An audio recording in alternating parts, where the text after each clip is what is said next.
ಇನ್ನು ಅದೇ ಧರ್ಮಸ್ಥಳ ಪ್ರಕರಣದಲ್ಲಿ ಎರಡನೇ ದೂರುದಾರ ಜಯಂತ್ ಎಕ್ಸ್ಕ್ಲೂಸಿವ್ ಆದಂತಹ ರಿಯಾಕ್ಷನ್. ಧರ್ಮಸ್ಥಳ ಮರುಶೋಧ ವೇಳೆ ಮಾನವ ಅವಶೇಷಗಳು ಪತ್ತೆ. ಧರ್ಮಸ್ಥಳ ಪ್ರಕರಣದಲ್ಲಿ ಎರಡನೇ ಸಾಕ್ಷಿದಾರ ಜಯಂತ್ ಟಿ ಆತನ ಎಕ್ಸ್ನಲ್ಲಿ ಎಕ್ಸ್ಕ್ಲೂಸಿವ್ ಆದಂತಹ ಮಾಹಿತಿ. ಧರ್ಮಸ್ಥಳ ಮರುಶೋಧ ವೇಳೆ ಮಾನವ ಅಸ್ಥಿಪಂಜರಗಳು ಪತ್ತೆ. ಧರ್ಮಸ್ಥಳ ಫೈಲ್ಸ್ ಹೋರಾಟಗಾರರ ಫಸ್ಟ್ ರಿಯಾಕ್ಷನ್. ಧರ್ಮ ರಕ್ಷಣೆ ಅಂತ ಬಂದವರೆಲ್ಲ ಈಗ ಎಲ್ಲಿ ಹೋದ್ರು? ಧರ್ಮ ರಕ್ಷಣೆ ಅಂತ ಬಂದಿದ್ರಲ್ಲ ಅವರೆಲ್ಲ ಎಲ್ಲಿ ಹೋದ್ರು? ಬುರುಡೆ ಗ್ಯಾಂಗ್ ಎಂದು ಟೀಕಿಸಿದವರು ಈಗ ಎಲ್ಲಿ ಹೋದ್ರು? ನಮ್ಮದು ಬುರುಡೆ ಗ್ಯಾಂಗ್ ಅಂತ ಟೀಕೆ ಮಾಡ್ತಿದ್ರಲ್ಲ ಎಲ್ಲಿ ಹೋದ್ರು? ನಾವು ಧರ್ಮಸ್ಥಳ ದೇಗುಲದ ವಿರುದ್ಧ ಇಲ್ಲ, ಧರ್ಮಸ್ಥಳದ ಮಂಜುನಾಥನ ವಿರುದ್ಧವೂ ಇಲ್ಲ. ನಾವು ಹೋರಾಟ ಮಾಡ್ತಿರೋದು ಈ ಕೊಲೆ ಗಟುಕರ ವಿರುದ್ಧ. ನಾವು ಹೋರಾಟದಿಂದ ಹಿಂದೆ ಸರಿಯುವ ಪ್ರಶ್ನೆಯೇ ಇಲ್ಲ. ಧರ್ಮಸ್ಥಳ ಎರಡನೇ ದೂರುದಾರ ಜಯಂತ್ ಎಕ್ಸ್ಕ್ಲೂಸಿವ್ ಆದಂತಹ ರಿಯಾಕ್ಷನ್. ಧರ್ಮಸ್ಥಳ ಮರುಶೋಧ ವೇಳೆ ಮಾನವ ಅವಶೇಷಗಳು ಪತ್ತೆ. ಚಿನ್ನಯ್ಯ ತೋರಿಸಿದ ಜಾಗಗಳಲ್ಲಿ ಯಾವ ಅಸ್ಥಿಪಂಜರಗಳು ಕೂಡ ಪತ್ತೆಯಾಗಿರಲಿಲ್ಲ.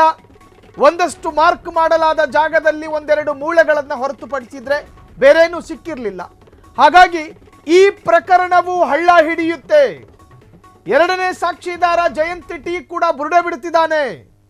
ಒಂದೆರಡು ದಿನ ಪ್ರಚಾರಕ್ಕೋಸ್ಕರ ಈ ಪ್ರಕರಣದಲ್ಲಿ ಚರ್ಚೆಗೆ ಬಂದಿದ್ದಾನೆ. ಅದು ಇದು ಅಂತ ಹೇಳಿ ಆ ಮನುಷ್ಯನ ವಿರುದ್ಧ ನಾನಾ ತರಹದ ಆರೋಪ ಪ್ರತ್ಯಾರೋಪಗಳೆಲ್ಲ ಬಂದಿತ್ತು. ಈಗ ಜಯಂತ್ ಟಿ ತನ್ನ ಎಕ್ಸ್ ಖಾತೆಯಲ್ಲಿ ಹೇಳಿಕೊಂಡಿರುವಂತಹದ್ದು, ಜಯಂತ್ ಟಿ ಏನು ಹೇಳ್ತಾರೆ ಅಂತ ಹೇಳಿದ್ರೆ, ಸೊ ಎಕ್ಸ್ಕ್ಲೂಸಿವ್ ಆದಂಥ ಮಾತು ಕೇಳಿಸ್ಕೊಳ್ಳಿ. ಈಗಾಗಲೇ ಧರ್ಮಸ್ಥಳ ಗ್ರಾಮದ ಬಂಗ್ಲಗುಡ್ಡೆ ಅಂದರೆ ನೇತ್ರಾವತಿ ನದಿಯ ಸ್ನಾನಘಟ್ಟದ ಪಕ್ಕದಲ್ಲಿರುವ ದೊಡ್ಡ ಗುಡ್ಡೆ ಅರಣ್ಯ ಪ್ರದೇಶ ಅದು.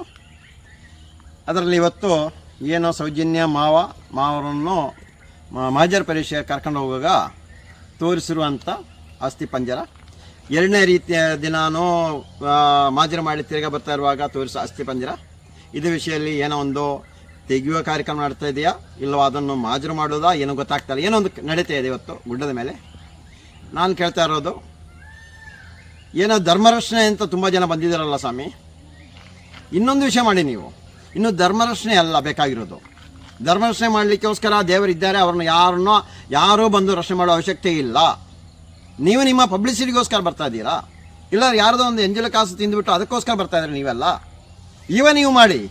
ಏನು ಅರಣ್ಯ ಪ್ರದೇಶ ಇತ್ತಲ್ಲ, ಅರಣ್ಯ ಅಂತ 12 ಎಕರೆ ಜಾಗ ಇದೆಯಲ್ಲ, ಅದರಲ್ಲಿ ಏನು ಇವಾಗ ಅಸ್ಥಿಪಂಜರವನ್ನು ತೆಗೆಯುವ ಒಂದು ಕೆಲಸ ನಡೀತಾ ಇದೆ, ಅಲ್ಲಿ ಏನಾಗಿರೋದು ಕೇಳಿ. ಇವಾಗ ಈ ಪ್ರಶ್ನೆ ಕೇಳಬೇಕು. ಇವಾಗ ಆ ಬೆಟ್ಟದ ರಕ್ಷಣೆ ಮಾಡಲಿಕ್ಕೆ ಹೋಗಿ ಬೆಟ್ಟದಲ್ಲಿ ಯಾವ ರೀತಿಯಲ್ಲಿ ಏನು ವಾಮಾಚಾರ ಆಗ್ತಾ ಇರೋದಾ, ಅಲ್ಲ ಅಲ್ಲಿ ಆತ್ಮಹತ್ಯೆ ಮಾಡಿದರೆ ಏನೋ ಒಂದು ನಿಮಗೆ ಮೋಕ್ಷ ಸಿಗ್ತಾ ಇಲ್ಲ, ಸ್ವರ್ಗಕ್ಕೆ ಹೋಗ್ತೀವಿ ಅಂತ ಏನೋ ಬೋರ್ಡ್ ಹಾಕಿದ್ದೀರಾ?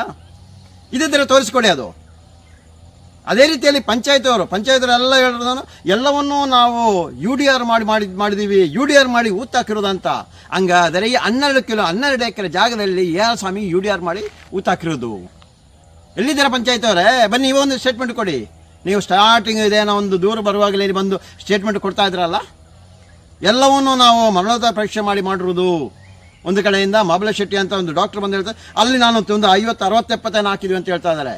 ಇನ್ನೊಂದು ಕಡೆ ಒಬ್ಬ ಹೇಳ್ತಾನೆ ಅಲ್ಲಿ 400, 500 ಹಾಕ್ತೀವಿ ಅಂತ ಹೇಳ್ತಾರೆ. ಇದೆಲ್ಲಿ ತೋರಿಸಿ ಇವಾಗ, ಇದನ್ನ ಲೆಕ್ಕನೂ ತೋರಿಸಿ ಇವಾಗ, ಇದನ್ನು ಕೇಳಿ. ಇವಾಗ ಪ್ರತಿಯೊಬ್ಬರು ಬಂದ್ರಲ್ಲ ಹೋರಾಟಗಾರ ತೇಜೋದಯ ಮಾಡಲಿಕ್ಕೆ, ಬುರುಡೆ ಗ್ಯಾಂಗ್ ಅಂತ ಹೇಳಿ ಬಂದ್ರಲ್ಲ, ಹೌದು ಸ್ವಾಮಿ ಬುರುಡೆ ಗ್ಯಾಂಗ್ ಅಂತ ಇಟ್ಕೊಳ್ಳಿ ನಾವು. ಆ ಬುರುಡೆ ಗ್ಯಾಂಗ್ಗೆ ಸತ್ಯನ ಹೊರಗೆ ತರ್ತಾರೆ ಇವಾಗ.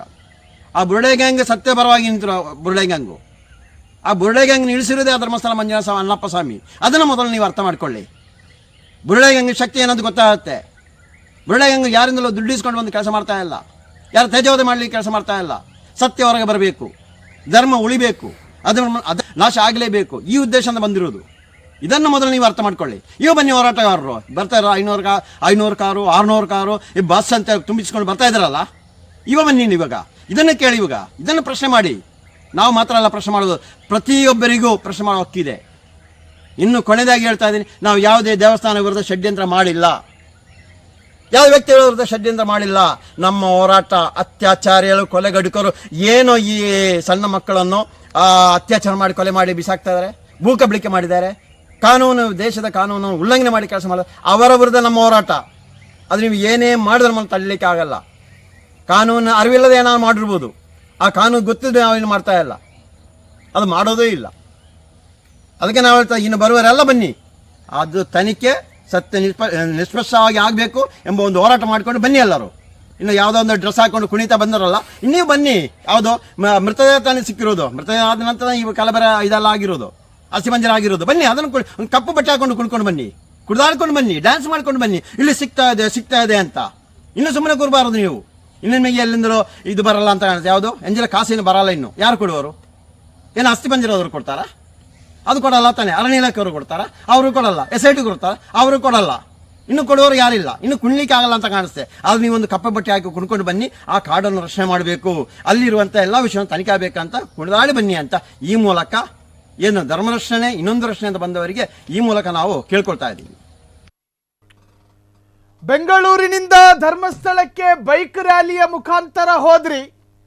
ಧರ್ಮ ರಕ್ಷಣೆಯ ಹೆಸರಿನಲ್ಲಿ ಅದೇ ಟೈಟಲ್ನ ಅಡಿಯಲ್ಲಿ ಪ್ರತಿಭಟನೆ ಮಾಡಿದ್ರಿ, ಒಂದು ತರಹದ ಸಂಭ್ರಮಾಚರಣೆ ಪಟ್ರಿ. ಈಗ ಬನ್ನಿ, ಕಪ್ಪು ವಸ್ತ್ರಗಳನ್ನು ಮೈತುಂಬ ಧರಿಸಿ ಬನ್ನಿ. ಸಿಕ್ಕಿರುವ ಅಸ್ಥಿ ಪಂಜರಗಳು ಯಾರದ್ದು ಅಂಥೇಳಿ SITಗೆ ಒತ್ತಡ ಮಾಡೋದಕ್ಕೆ ಬನ್ನಿ. 12 ಎಕರೆ ಜಾಗದಲ್ಲಿ UDR ಆಗಿರುವ ಹೆಣಗಳೆಷ್ಟು, UDR ಆಗದೇ ಇರತಕ್ಕಂಥ ಹೆಣಗಳೆಷ್ಟು, ಸಹಜ ಮತ್ತು ಅಸಹಜ ಸಾವುಗಳನ್ನು ವಿಂಗಡಿಸಿ ಬನ್ನಿ ಅಂತ ಹೇಳಿ ಜಯಂತ್ ಟಿ ಆಹ್ವಾನ ಕೊಡ್ತಿದ್ದಾರೆ. ನಿಮಗೆ ಈಗ ಬರುವ ದುಡ್ಡಿನ ಮೂಲಗಳು ಬಂದಾಗಿರಬಹುದು. ಅವರೇ ಹೇಳ್ತಿರೋದು, ಅವರ ವಾಕ್ಯ ಇದು, ನನ್ನ ವಾಕ್ಯ ಅಲ್ಲ. ಮೂಲಗಳು ಬಂದಾಗಿರಬಹುದು. ನೀವೇನೇ ಮಾಡಿದ್ರು ನಮ್ಮ ಹೋರಾಟವನ್ನು ಹತ್ತಿಕ್ಲಿಕ್ಕೆ ಸಾಧ್ಯ ಇಲ್ಲ. ಬುರುಡೆ ಗ್ಯಾಂಗ್ ಅಂತೇಳಿ ಅಪಹಾಸ್ಯ ಮಾಡಿದ್ರಲ್ಲ, ಕೇಸರಿ ಶಾಲ್ ಹಾಕೊಂಡು ಕುಣಿದಾಡ್ಕೊಂಡು ಹೋದ್ರಲ್ಲ. ಸೊ ಈಗ ಬನ್ನಿ, ಎಲ್ಲಿದ್ದೀರಿ? 12 ಎಕರೆ ಜಮೀನಿಗೆ ಬನ್ನಿ. ನೇತ್ರಾವತಿ ಸ್ನಾನಘಟ್ಟದ ಹತ್ತಿರದಲ್ಲೇ ಇರೋ ಬಂಗ್ಲಗುಡ್ಡೆಗೆ ಬನ್ನಿ. ಅಗಿತಾ ಇದ್ದೀವಿ ನೋಡಿ. ಅಗೆದಷ್ಟು ಬೆಚ್ಚಿ ಬೀಳಿಸುವ ಅಸ್ಥಿಗಳು ಪತ್ತೆಯಾಗ್ತಾ ಇದ್ದಾವೆ. ಇದು ಸೌಜನ್ಯ ಹೋರಾಟಗಾರ, ಭ್ರಷ್ಟಾಚಾರ ನಿರ್ಮೂಲನೆ ಎನ್ನುವಂಥ ಸಮಿತಿಯ ಸ್ಥಾಪಕಾಧ್ಯಕ್ಷ, ಈ ಪ್ರಕರಣದ 2ನೇ ಸಾಕ್ಷಿದಾರ ಜಯಂತ್ ಟಿ ಎನ್ನುವಂಥ ಹೋರಾಟಗಾರನ ಹೇಳಿಕೆಗಳನ್ನು ಗಮನಿಸ್ತಾ ಇದ್ರಿ.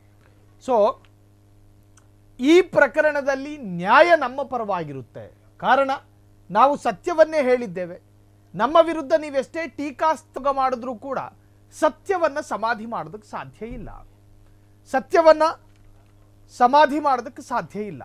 ಸೊ ಹೆಣಹೂತ ಪ್ರಕರಣದಲ್ಲಿ SIT ತನಿಖೆಯನ್ನು ನಿಲ್ಲಿಸಿದೆ. ಹಾಗಾಗಿ ಈ ಪ್ರಕರಣ ಇಲ್ಲಿಗೆ ಬಂದಾಯಿತು, ಮುಚ್ಚಿ ಹೋಯಿತು ಅಂತ ಒಂದಷ್ಟು ಜನ ವಾದ ಮಾಡ್ತಾ ಇದ್ರು. ಈ ಹಿಂದೆ ನಿಮಗೆ ಗೊತ್ತಿರಬಹುದು, BJPಯ ಅನೇಕ ಶಾಸಕರ ನೇತೃತ್ವದಲ್ಲಿ ಬೆಂಗಳೂರಿನಿಂದ ಧರ್ಮಸ್ಥಳಕ್ಕೆ ಯಾತ್ರೆ ಹೋಗಿತ್ತು. ಧರ್ಮ ರಕ್ಷಣಾ ಯಾತ್ರೆ, JDS ನ್ಯಾಯ ಯಾತ್ರೆ ಅಂತ ಮಾಡ್ತು. ಕಾಂಗ್ರೆಸ್ ಒಂದು ಕಡೆ ಇದನ್ನು ಟೀಕೆ ಮಾಡ್ತು. ನಿಮ್ಮ ಯಾತ್ರೆಯ ಉದ್ದೇಶ ಏನು? ನೀವು ಯಾರ ಪರವಾಗಿದ್ದೀರಿ? ಒಂದು ಕಡೆ ವಿಜೇಂದ್ರರ ನಿಯೋಗವೊಂದು ಸೌಜನ್ಯಾಳ ಮನೆಗೆ ಹೋಗುತ್ತೆ. ನೀವು ಸೌಜನ್ಯಾರ ಮನೆಗೆ ಹೋಗಿರೋದಕ್ಕೆ ಕಾರಣ ಏನು? ನೀವು ಯಾರ ಪರವಾಗಿದ್ದೀರಿ ಅಂತ ಹೇಳಿ ಸ್ಪಷ್ಟಪಡಿಸಿ. ಕಾರಣ ಸೌಜನ್ಯಾಳ ತಾಯಿ ಆರೋಪ ಮಾಡ್ತಾ ಇರುವವರ ಪರ ನೀವು ನಿಂತುಕೊಂಡಿದ್ದೀರಿ. ಹಾಗಾಗಿ ನಿಮ್ಮ ನಿಲುವೇನು ಅನ್ನೋದನ್ನ ಸ್ಪಷ್ಟಪಡಿಸಿ ಅಂತ ಹೇಳಿ. ಸೊ ಮತ್ತೆ ಸೌಜನ್ಯಾಳ ಮಾವ ವಿಠಲಗೌಡರ ಸ್ಟೇಟ್ಮೆಂಟನ್ನು ಆಧರಿಸಿಕೊಂಡು SIT ಅಧಿಕಾರಿಗಳು ಸ್ನಾನಘಟ್ಟದ ಹತ್ತಿರದಲ್ಲಿರ್ತಕ್ಕಂತಹ ಬಂಗ್ಲಾಗುಡ್ಡ ಪ್ರದೇಶಕ್ಕೆ ಹೋಗ್ತಾರೆ. ಅಲ್ಲಿ ಅಗಿಯುವಂತಹ ಕಾರ್ಯಾಚರಣೆ ಮಾಡ್ತಾರೆ. ಅಗೆದಷ್ಟು ಬೆಚ್ಚಿ ಬೀಳುವಂತಹ ಅಸ್ಥಿಗಳು ಪತ್ತೆ ಆಗ್ತವೆ. ಸಿಬ್ಬಂದಿಗಳು, FSL ಎಕ್ಸ್ಪರ್ಟ್ಗಳು ತಂದಂತಹ ಖಾಲಿ ಈ ಬಕೆಟ್ ಏನಿತ್ತೋ ತುಂಬಿಕೊಂಡು ಹೋದ್ರು ಹೋಗ್ಬೇಕಾದ್ರೆ. ಕ್ಷಣ ಕ್ಷಣದ ಸುದ್ದಿಗಳಿಗಾಗಿ ಫ್ರೀಡಂ ಟಿವಿ ಸಬ್ಸ್ಕ್ರೈಬ್ ಮಾಡಿ, ಲೈಕ್ ಮಾಡಿ ಹಾಗೂ ಫಾಲೋ ಮಾಡಿ. ಹೊಸ ಸುದ್ದಿಗಳ ನೋಟಿಫಿಕೇಶನ್ಗಾಗಿ ಬೆಲ್ ಐಕಾನ್ ಮೇಲೆ ಕ್ಲಿಕ್ ಮಾಡಿ.